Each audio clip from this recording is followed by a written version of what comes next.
Let us pray.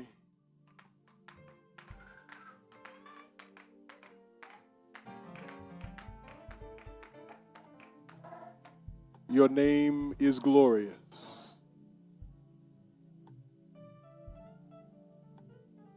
For you are God, and beside you there is no other. You say that the silver is yours and the gold is yours. You said that the kingdoms of this world have become your kingdoms.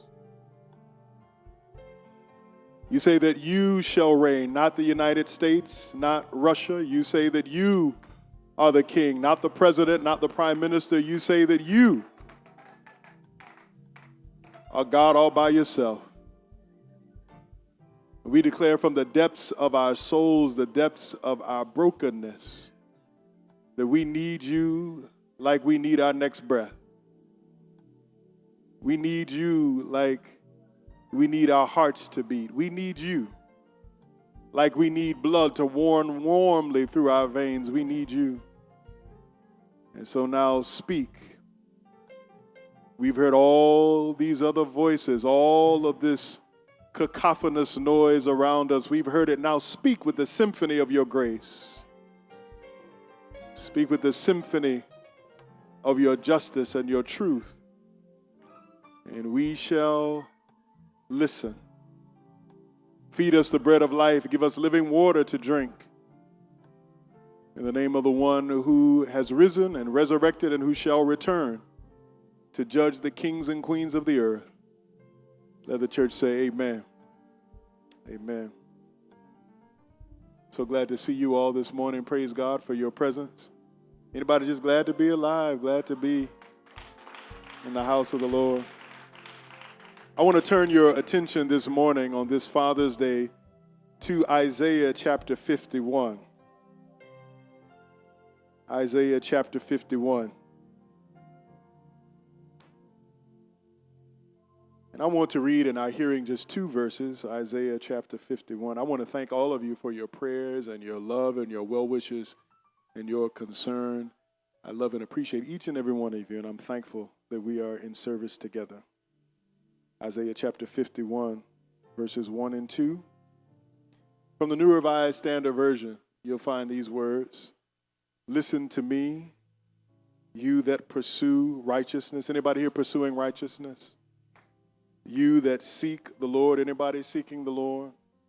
Look to the rock from which you were hewn, and to the quarry from which you were dug. Look to Abraham your father, and to Sarah who bore you. Look to Richard your father, and to Sarah who bore you. Look to Nat your father, and Ida Wells who bore you. Look to Frederick your father, and to Harriet who bore you. Look to Martin your father, and to Coretta who bore you. Look to Malcolm your father, and to Betty who bore you. For he was but one when I called him, but I blessed him and made him many. Listen to me, you that pursue righteousness, you that seek the Lord. Look to the rock from which you were hewn, to the quarry from which you were dug. This morning I want to talk to us because I'm afraid that we have traded in our rocks for somebody else's rocks. And when you start fooling with other people's rocks, you don't know what you have. So this morning, I want to talk about don't throw your rocks.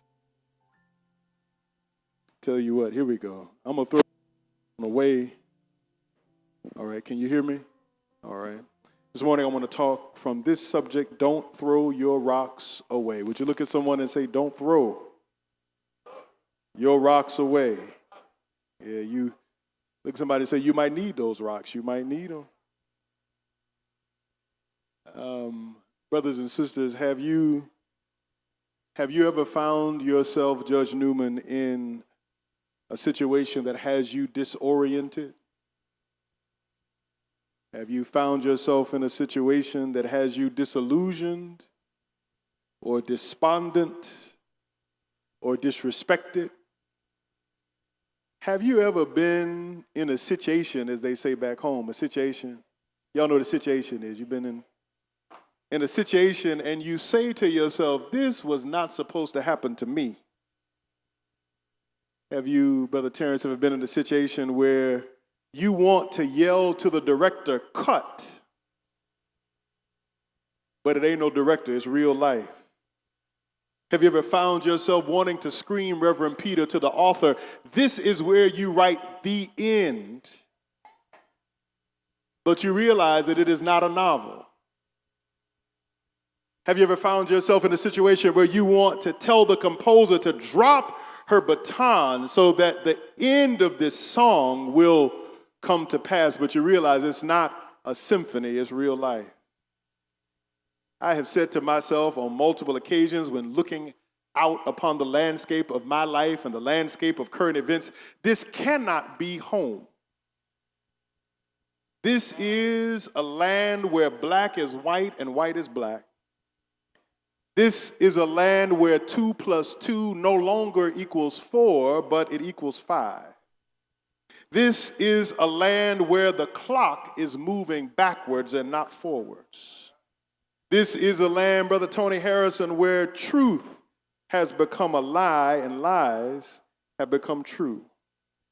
Home is in the rear view mirror, and a force, a powerful force, an irresistible force is moving us deeper and deeper into a reality that we have not chosen for ourselves.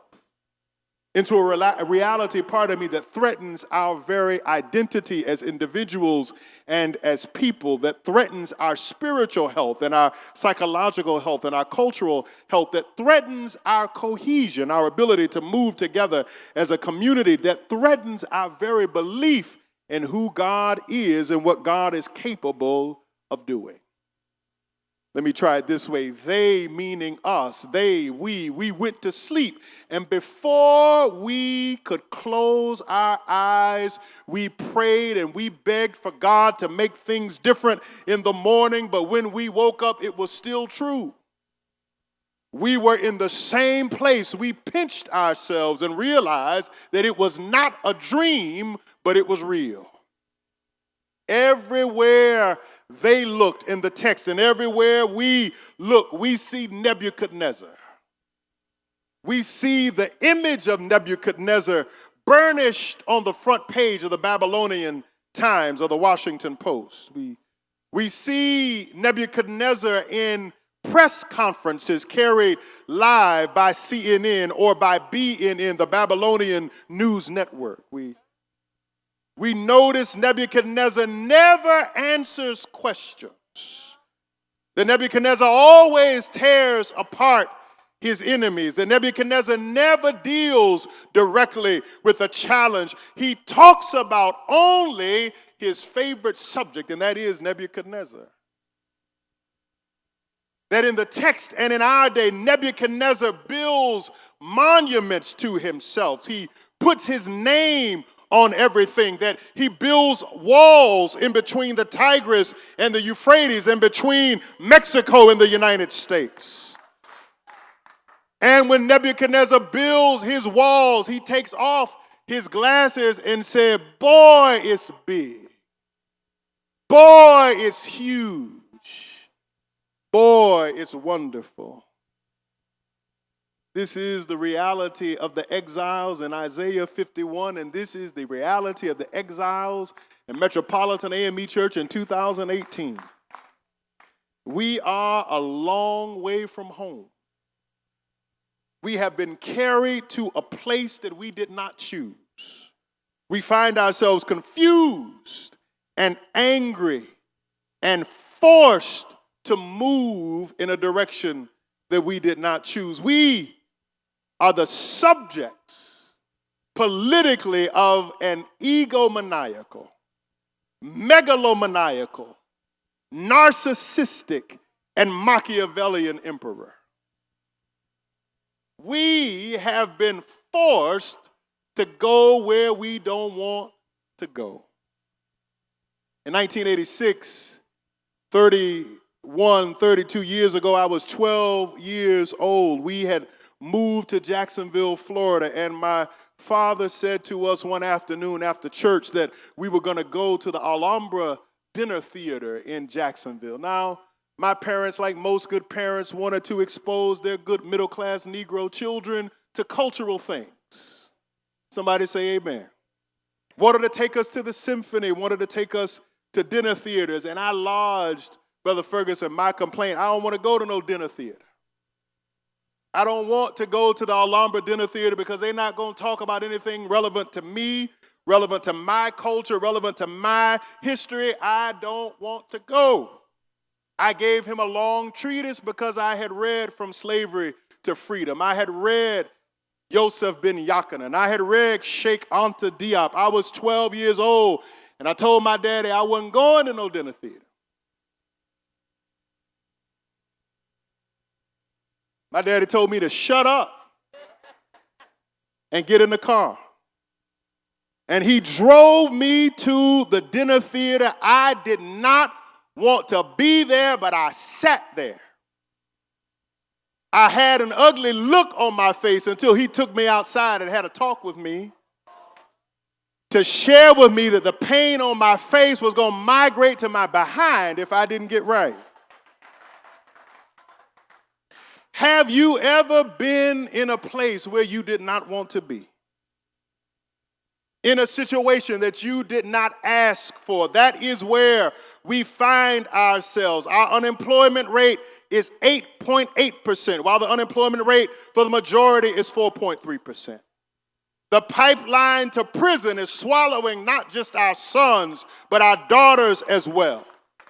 Our schools are underfunded such that teachers are having to protest in order to get the money they deserve for the hardest job in these United States of America. Middle-class black folks have been lulled to sleep by our little bit of money and little bit of affluence, and we don't want to do a little bit of nothing to help anybody move beyond where they are. Happy with your vacations, happy with your clothes, but when they take it away from you, you're going to be like every other Negro that you turn your nose up at.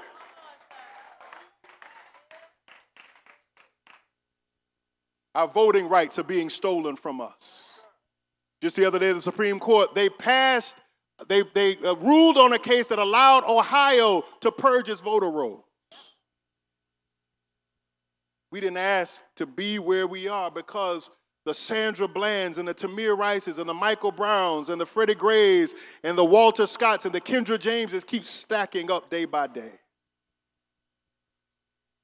We have mendacious Republicans and milquetoast Democrats who will not say what needs to be said, and we in the church dance and take pictures with them and smile with them, talk about how great they are, and they're not doing a doggone thing to help those who Jesus came here to serve.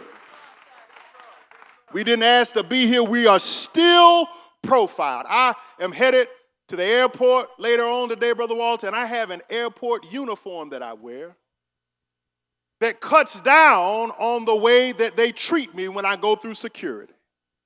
We are still harassed. We are still demeaned. We didn't ask for this, but this is what we have. We must work in the place where we find ourselves. So the question is, what must we do in the midst of this place that we did not ask to come to? The prophet suggests in the 51st chapter of Isaiah that when you are, Brother Ferguson, in a place of exile, when you are in a place where somebody else has put your arms behind your back and shackled your legs and made you go in a direction that you did not want to go, when you are in exile, let me tell you, you are in exile. I am in exile. We are 3 paychecks away, 1 disaster away. We are in exile. When you are in exile, you must have a Sankofa moment. Those who are in exile must look backwards to see how they go forward. Those in exile must look to the rock from which they were hewn and from the quarry out of which they were dug. It does not tell you to look towards somebody else's rock, towards somebody else's reality, towards somebody else's cultural situation. Look toward your own and go back to the quarry from where you were dug. You know what frightens me? So many of us, when we get a little bit of something, we drive as far away from our quarry as we can. Do I have a witness here today? We drive to a quarry behind a gated fence with 15 codes to make sure that we escape the quarry we came from. We get away from that church. We get away from that neighborhood and say, God, if you help me, I'll never go back there again. Forgetting that the life that you have, the God that you know, the peace that you know, you found it in your own quarry. When we talk about rocks and quarries, remember that Palestine is a rocky place. Anybody been there? I was there 22 years ago. In Palestine, you always see rocks above ground and below ground. Rocks are exposed on the hillside. Rocks are everywhere. I mean, they had rocks in Palestine like we have government buildings in D.C. They have rocks in Palestine like we have lawyers in Washington. They have rocks in Palestine like we have lobbyists in Washington. They had rocks everywhere. And the problem with many of us is we have forgotten the power that these rocks of remembrance, these rocks of ancestry possess. When I was a young boy, I used to play with rocks. Anybody here ever played with rocks? I mean, we didn't have PlayStations and Game Boys and phones. We had rocks. And you didn't have to pay for a rock because wherever we went, we could find one on the path. Anybody here ever found a rock and picked it up and threw it? I mean, we used to play a game. It didn't cost anything, but we pick up a rock, see who could throw it the farthest. Anybody here ever picked up a rock and watched it fly and realized that a rock had the power to break a window? I mean, I'm not confessing anything. I'm just telling you that rocks. Have you ever stood on a bridge and realized that you could drop a rock on a car and it would cause something? I've never done that, but some people I know. Have you realized you can take a rock and you can throw it and you can injure a person, injure an animal, kill somebody with a rock? Rocks are powerful. They are inanimate objects. They are not alive. They cannot see. They cannot taste. They cannot touch. They cannot hear. They cannot smell. But in the right hands, a rock can be deadly. I am disturbed when I meet people who don't want to use their own rocks.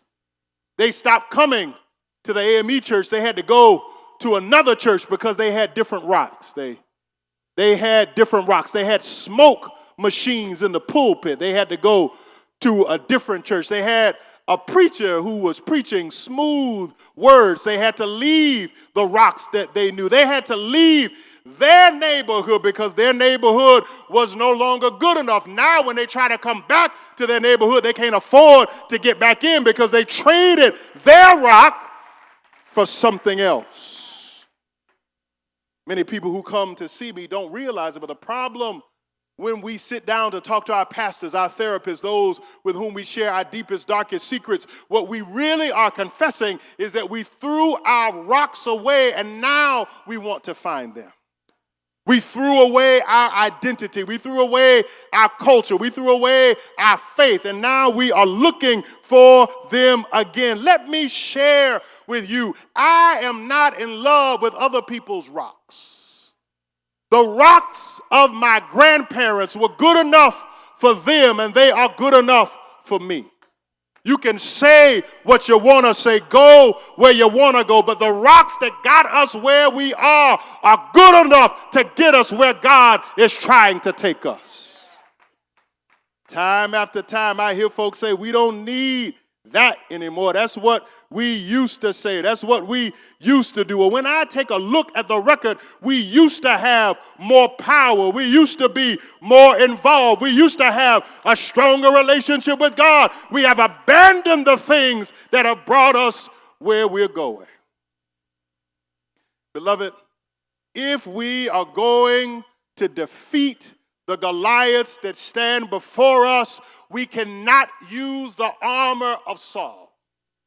When David was before the giant Goliath, they told him to put on Saul's armor because their imagination was small. They could only imagine David defeating the giant before him with the armor of yesterday, the armor that they knew from Saul. But what David knew is that I am not a master of Saul's armor. I used to be in the field keeping sheep, and when lions and tigers and bears came upon the sheep, I was able to find me a rock and use the rock to defeat every lion, every bear, and every enemy that came against the sheep. I need us to understand that there are Goliaths all around us. There are political Goliaths. There are economic Goliaths. There are theological Goliaths all around us as a people. And our job is to slay Goliath, not with somebody else's rocks, but with our rocks. Is there anybody here today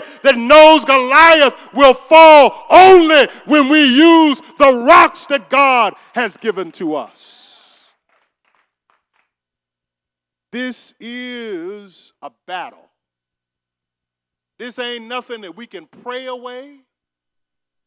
This ain't nothing you can praise and worship and speak in tongues away. This ain't nothing you can pay away. This is a battle. They told us in seminary, don't use military metaphors. But that's because my seminary professors did not have a history of battle. Did not have a history of going to war. I know what it means to be from a people who understand what it means to fight. I'm afraid today that many of our best warriors would rather switch than fight, would rather watch than fight. Now God is calling for us to engage in a serious battle.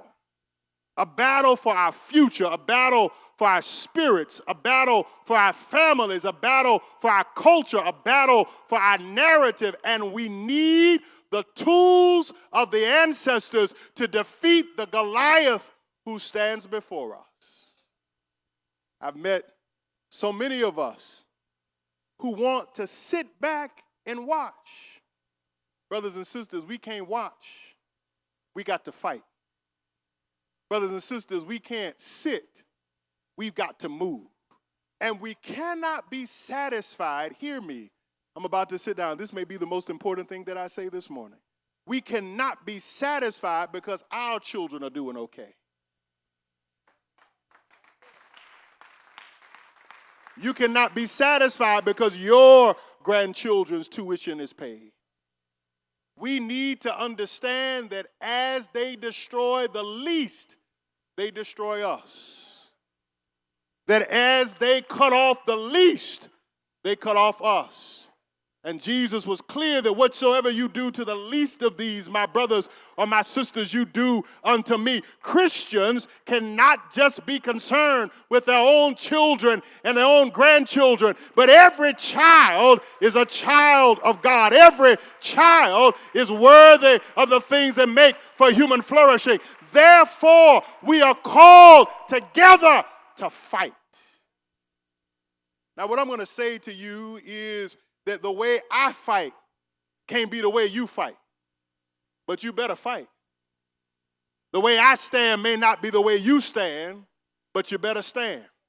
And the way that we stand is upon the rock that has brought us. The way that we fight is with the rocks that we have dug from our own quarries. And I believe that if we will fight together, a new day is possible.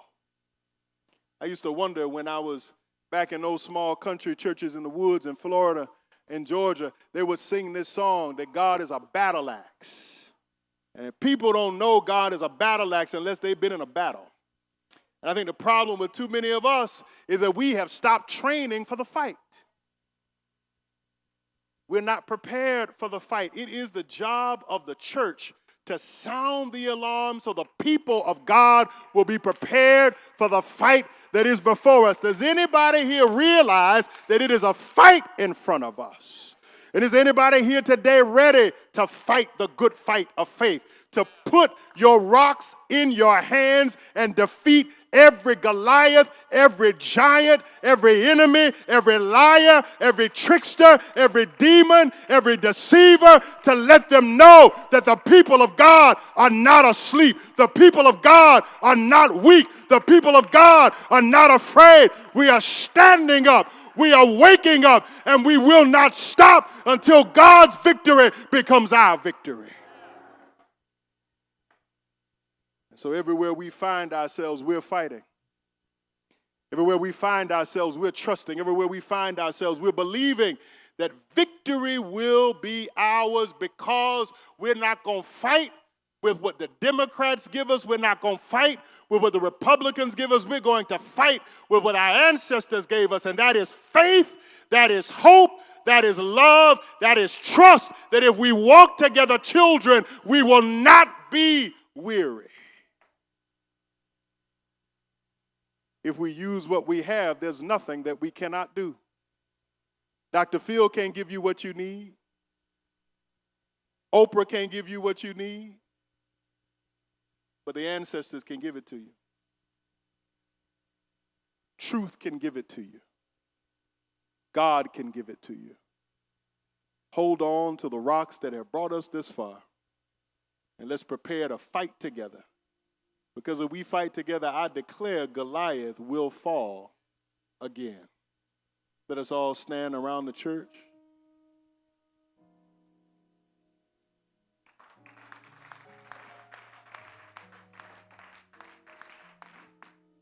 The doors of the church are open.